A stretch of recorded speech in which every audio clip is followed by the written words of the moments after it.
vamos a presentar ya directamente el tema en sí. Después Jesús va a hablar de toda la distribución de arsénico en el Valle de Cochabamba y en las otras zonas que se han estudiado en Bolivia. Y yo me voy a dedicar directamente a la propuesta de mitigación que está dentro del proyecto de AECID. Para ello vamos a tener una serie de antecedentes. ¿No? Ya sabemos, estamos conjuntamente con José Luis Arostegui, Jesús, el doctor Ormachea, Mauricio Ormachea, la doctora María Eugenia García de la ONSA, como miembros y socios del proyecto que hemos desarrollado todo el estudio en sí.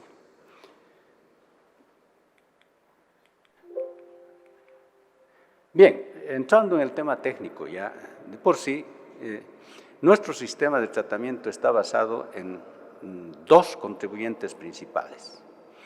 Uno es el proceso que se llama la remoción de arsénico asistida por oxidación solar, cuyas siglas son RAOS, que fue desarrollado por, básicamente, el año 2000 por Wegelin, un suizo, que por el problema de Bangladesh, donde se perforaron muchos pozos en la zona de la India, de Bangladesh y también el río Ganges hacia la India, se perforaron muchos pozos en los años 90.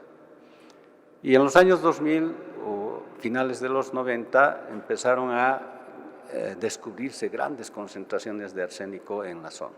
Y esto afectaba, como dijo Mauricio, a millones de personas. Alrededor de 50 millones de personas entre la India y Bangladesh estaban afectadas por la presencia de arsénico, y eso preocupó a toda la sociedad internacional, ¿no? Porque si bien solucionaban el problema de riego, porque los proyectos de pozos eran para regar y el desarrollo económico de la región, no consideraron los efectos del arsénico en la salud. Entonces, debido a esa presencia, Wegelin estableció un proceso bastante simple, casero, de remediación, que se llama el proceso RAOS. El proceso RAOS, en realidad, viene a ser como dice su nombre, una oxidación del arsénico, de arsénico 3, que es fuertemente tóxico, a arsénico 5, que es menos tóxico, ¿no? Y que también el hierro que está presente en el agua residual, normalmente hierro ferroso, se oxida también hacia el hierro férrico y al final del proceso se forman unos precipitados de óxido férrico o hidróxido férrico, en cuya superficie el arsénico 5 ya oxidado se absorbe y se separa de la fase líquida. Eso es lo que podemos decir en forma general. Y dentro del medio, ¿cómo contribuye la radiación ultravioleta? O sea, la radiación ultravioleta, en el rango ultravioleta, los fotones propician, como ustedes pueden ver aquí, la formación de radicales libres.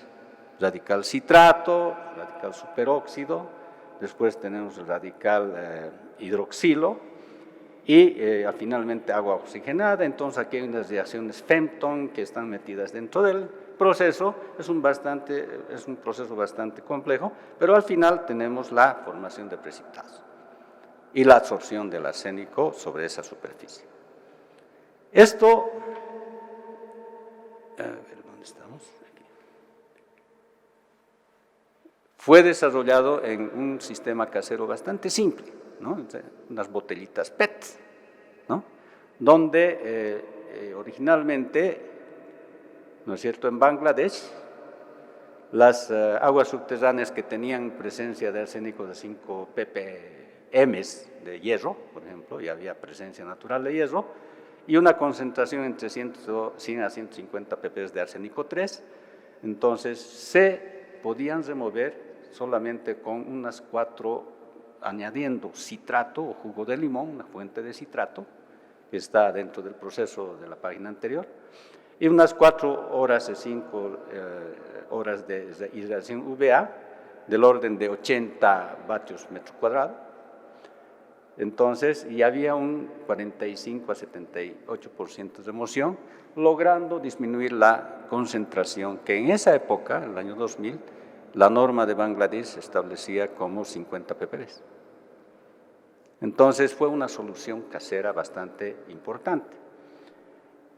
Y en Chile se desarrolló este sistema, que fue un proceso Raus modificado, donde las aguas saladas del río Camarones, ¿no?, tenían altas concentraciones de arsénico, sin la presencia de hierro, hasta 1000 ppb de arsénico 3 mezclado con arsénico 5. También en botellas PET se añadían 1 o 2 gramos de viruta de hierro y una gota de limón, y se exponía por 6 horas a la radiación ultravioleta, y se lograban remociones superiores al 99%, reduciendo la concentración hasta menos de 10 ppb y cumpliendo la norma en la guía de la OMS. Esta tecnología es bastante barata, pero es de baja capacidad, tiene una limitante, ¿no? Y esto se hace en procesos batch, pero es bastante simple. Bien, la capacidad por metro cuadrado lograría unos 20 litros por día, ¿no?, en las horas de irradiación. Bueno, entonces había la necesidad, ¿no es cierto?, de escalar este proceso. Y eso es lo que se hizo en la UPB. La capacidad tendría que ir a satisfacer las necesidades para agua de cocina y para beber de escuelas, postas sanitarias, pequeñas concentraciones poblacionales, ¿no? Entonces, y como hemos visto en el caso de Chile, las aguas del río Camarón son de alta salinidad, podían ser aplicadas, ¿no?, con buena efectividad en el proceso Raus. Y en las zonas rurales del altiplano, donde Mauricio ha comentado que existe el problema en las zonas de Esquillacas, también existe alta salinidad y además se tienen buenas intensidades de radiación UVA que puede propiciar la remoción de arsénico mediante este método. Entonces, además que el periodo seco en nuestras regiones hasta 9 meses al año y una radiación máxima de 5 horas al día. O sea que las condiciones que se tienen en torno, ya en el Valle de Cochabamba también o en el altiplano, son propicias para este proceso. Bien, entonces nosotros hemos desarrollado una tecnología convirtiendo un sistema batch a un sistema de flujo continuo. Y eso ha escalado la capacidad, ¿no? Entonces, ¿cómo lo hemos hecho? Primero hemos estudiado la cinética de la formación de flóculos, ¿no?, mediante una comparación entre lo que sucede en una botella PET, que ustedes pueden ver aquí, y un concentrador solar que tiene una capacidad de 2,8 soles de concentración, y un tubo que es radiación directa.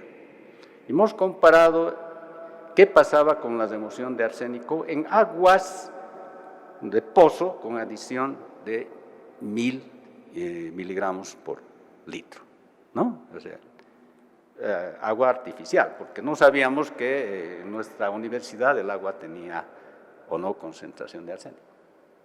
Entonces tuvimos que añadirle. Y bien, el proceso es un poco de aireación, como se establece en el proceso Raus, exposición solar por varios minutos con agitación posterior, y la determinación de arsénico por espectrometría y también el arsénico total por generación de hidrógeno. Bien, los resultados en la cinética de formación de flóculos, podemos verlos aquí. Entonces, en el caso que tenemos ahí, del tubo de vidrio, el fotorreactor y la botella PET, se puede ver claramente que los flóculos, los microflóculos de hierro, ¿no?, remueven el arsénico, se forman la formación de los flóculos de hierro, se acelera, ¿no es cierto?, con la intensidad, ¿cómo se llama?, en el tiempo, con la intensidad, con la capacidad de concentración de la intensidad UVA. Aquí lo podemos tener, entonces, por ejemplo, el fotorreactor. Entonces, de un tiempo de 26 minutos hasta más o menos 5 minutos en el concentrador solar. Y los flóculos estaban hasta 0,45 micras, ¿no? Su tamaño. Luego hicimos una práctica en este segundo esquema, donde los concentradores ya se aumentaron el área de concentración y la concentración se varió desde 3 soles hasta 10 soles, ¿no? En diferentes colectores. Bien, entonces los resultados están ahí. Entonces pudimos lograr un tiempo de formación de microflóculos hasta 0,45 micros hasta en 3 minutos, dentro del mayor concentrador. Y pudimos establecer una relación lineal entre la cinética, la velocidad de formación de flóculos, ¿no es cierto?, con la intensidad de la radiación efectiva que estaba dentro del tubo, ¿no?, que teníamos ahí, y es una relación bastante interesante. Y aquí están los resultados. Entonces, por ejemplo, un concentrador que eleva 10 soles, aquí tenemos una velocidad de 3 minutos de formación de microflóculos, ¿no?, con respecto. Con esos resultados, hemos diseñado, en principio, aquí tenemos un prototipo funcional de flujo continuo ya no es un proceso batch, sino de flujo continuo, donde aquí el agua se airea, circula a través del fotocolector y se colecta en la salida. El tiempo de residencia aquí correspondía al concentrador de 3 soles aproximadamente, y en 15 minutos se podía tener flóculos de tamaño hasta de 1 milímetro, o sea, ya sedimentables. Estamos hablando de flóculos mucho más grandes. Y el prototipo piloto, establecimos el fotocolector de mayor capacidad, hasta de 10 soles, con este esquema. Entonces, se tiene el tanque de aireación, se bombea hacia los colectores. Inicialmente teníamos un sedimentador de placas, y luego venía ya el proceso de la concentración, del tanque de almacenamiento, y una microfiltración para luego ir al consumo. Entonces, aquí están los resultados de la prueba del prototipo funcional. Tuvimos una muy buena remoción de 1000 ppb hasta 16,5 ppb en aguas decantadas, sin filtrar, ¿no?, aguas sintéticas, y una capacidad de 130 litros por metro cuadrado en 6 horas de exposición solar, que era ya un escalamiento respecto a lo que se tenía en Chile. Bien, los resultados del prototipo de piloto, con los reactores de 10 soles de capacidad, ya en flujo continuo, a través de las pruebas que hicimos, nos permitían ya reducir las concentraciones de arsénico hasta valores debajo del límite de detección, con concentraciones que superaban los 10 hasta 18 ppb, y una capacidad ya mayor hasta de 160 litros por metro cuadrado, ¿no?, de reactor, en 3-4 horas de exposición solar, y una intensidad de incidente que variaba de 5 a 43 vatios en metro cuadrado. Bien, entonces con esos antecedentes se ha diseñado este sistema. La fotografía no es buena, pero ya una capacidad de 1500 litros día, ¿no? Entonces tiene los mismos componentes aquí. En realidad, en vez de un sedimentador de placas, hemos decidido poner unos filtros de arena, filtración lenta, para separar los sólidos que se forman en el colector. Este es el tanque de aireación, se bombea hasta el fotocolector, que después se va a mostrar, retorna a través de los filtros con cierto tiempo de residencia, y se acumula el agua en este tanque de almacenamiento para luego microfiltrarse aquí y se va al consumo. Entonces, en la parte de los filtros también es una alternativa de tratamiento. Este es el segundo proceso que contribuye a la remoción de arsénico fuera del colector. Entonces, esta tecnología fue desarrollada por Petrocevic en el 2009, antes. Está basada en la utilización de arena que está recubierta con óxido de hierro. Estas arenas son las arenas residuales que salen de las plantas de tratamiento de hierro.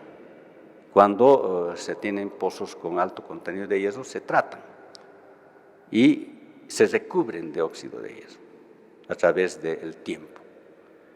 Y ese recubrimiento de óxido de hierro cambia la arena virgen, es la arena de cuarzo que es muy parecida a la del Chapare, la que se utiliza en Cochabamba, y se convierte en un medio filtrante con recubrimiento de óxido y tiene una capacidad de absorción que es bastante competitiva respecto de los otros absorbentes comerciales que son mucho más caros, porque esto es un residuo y por ejemplo, el óxido de titanio o los granos que están recubiertos con hidróxido fésico, etcétera, son bastante caros y son básicamente muy difíciles de implantar por su costo.